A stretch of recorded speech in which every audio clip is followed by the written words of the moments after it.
ओम नमः शिवाय। राधे राधे दर्शकों, स्वागत है आप सभी का हमारे यूट्यूब चैनल पर। दर्शकों, देवों के देव महादेव बहुत ही भोले माने जाते हैं, इसलिए उनका एक नाम भोलेनाथ भी है। पौराणिक मान्यता के अनुसार भगवान शंकर को प्रसन्न करने के लिए किसी भी तरह के खास विशेष पूजन की आवश्यकता नहीं होती है, क्योंकि कहा जाता है कि वह तो भोले हैं और भक्त के मन से की गई क्षणिक मात्र की भक्ति से ही वह प्रसन्न हो जाते हैं। तो ऐसे में आइए सुनते हैं सोमवार की व्रत कथा। एक बार किसी एक नगर में एक साहूकार था। उसके घर में धन की कोई कमी नहीं थी, लेकिन कोई संतान न होने के कारण वह बहुत दुखी था। संतान प्राप्ति के लिए वह हर सोमवार को व्रत रखता था और पूरी श्रद्धा से शिव मंदिर जाकर भगवान शिव और माता पार्वती की पूजा करता था। उसकी भक्ति देखकर एक दिन मां पार्वती प्रसन्न होकर भगवान शिव से साहूकार की मनोकामना पूर्ण करने का निवेदन किया।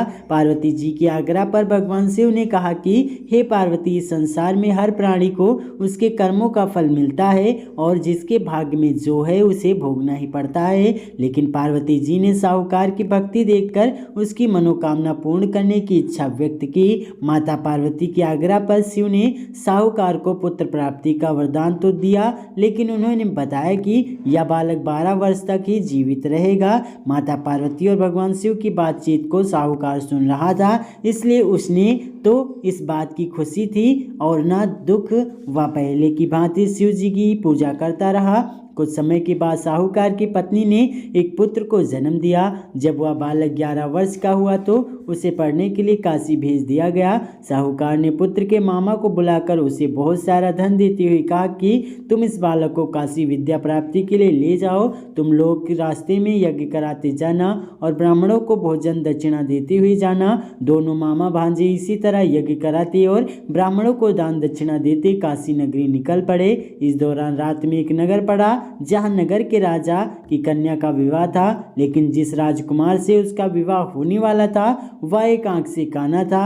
राजकुमार के पिता ने अपने पुत्र के काना होने की बात को छुपाने के लिए सोचा, क्यों न उसने साहूकार के पुत्र को दूल्हा बनाकर राजकुमारी से विवाह करा दूं। विवाह के बाद इसको धन देकर विदा कर दूंगा और राजकुमारी को अपने नगर ले जाऊंगा। लड़के को दूल्हे के वस्त्र पहनाकर राजकुमारी से विवाह करा दिया गया। साहूकार का पुत्र ईमानदार था, उसे यह बात सही नहीं लगी, इसलिए उसने अवसर पाकर राजकुमारी के दुपट्टे पर लिखा कि तुम्हारा विवाह तो मेरे साथ हुआ है, लेकिन जिस राजकुमार के संग तुम्हें भेजा जाएगा वह एक आंख से काना है। मैं तो काशी पढ़ने जा रहा हूँ। जब राजकुमारी ने चुन्नी पर लिखी बातें पढ़ी तो उसने अपने माता पिता को यह बात बताई। राजा ने अपनी पुत्री को विदा नहीं किया, फिर बारात वापस चली गई। दूसरी ओर साहूकार का लड़का और उसका मामा काशी पहुंचे और वहां जाकर उन्होंने यज्ञ किया। जिस दिन लड़का 12 साल का हुआ उस दिन भी यज्ञ का आयोजन था। लड़के ने अपने मामा से कहा कि मेरी तबीयत कुछ ठीक नहीं है। मामा ने कहा कि तुम अंदर जाकर आराम कर लो।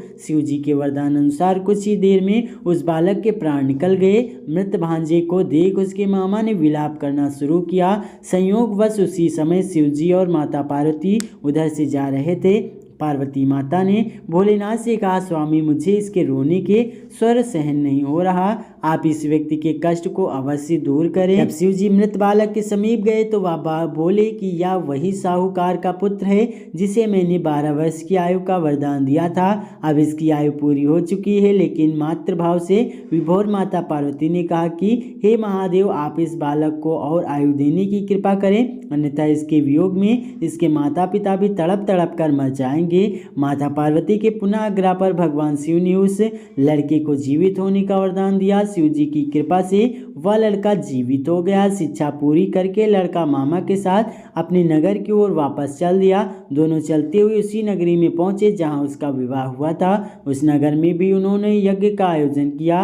उस लड़के के ससुर ने उसे पहचान लिया और महल में ले जाकर उसकी खातिरदारी की और अपनी पुत्री को विदा किया। इधर साहूकार और उसकी पत्नी भूखे प्यासे रहकर बेटे की प्रतीक्षा कर रहे थे। उन्होंने प्रण कर रखा था कि यदि उन्हें अपने बेटे की मृत्यु का समाचार मिला तो वह भी प्राण त्याग देंगे। परंतु अपने बेटे के जीवित होने का समाचार पाकर वह बेहद प्रसन्न हुई है। उसी रात भगवान शिव ने साहूकार के स्वप्न में आकर कहा, हे श्रेष्ठी, मैंने तेरे सोमवार के व्रत करने और व्रत कथा सुनने से प्रसन्न होकर तेरे पुत्र को लंबी आयु प्रदान की है। इसी प्रकार जो कोई सोमवार व्रत करता है या कथा सुनता और पढ़ता है उसके सभी दुख दूर होते हैं और सभी मनोकामनाएं पूर्ण होती है।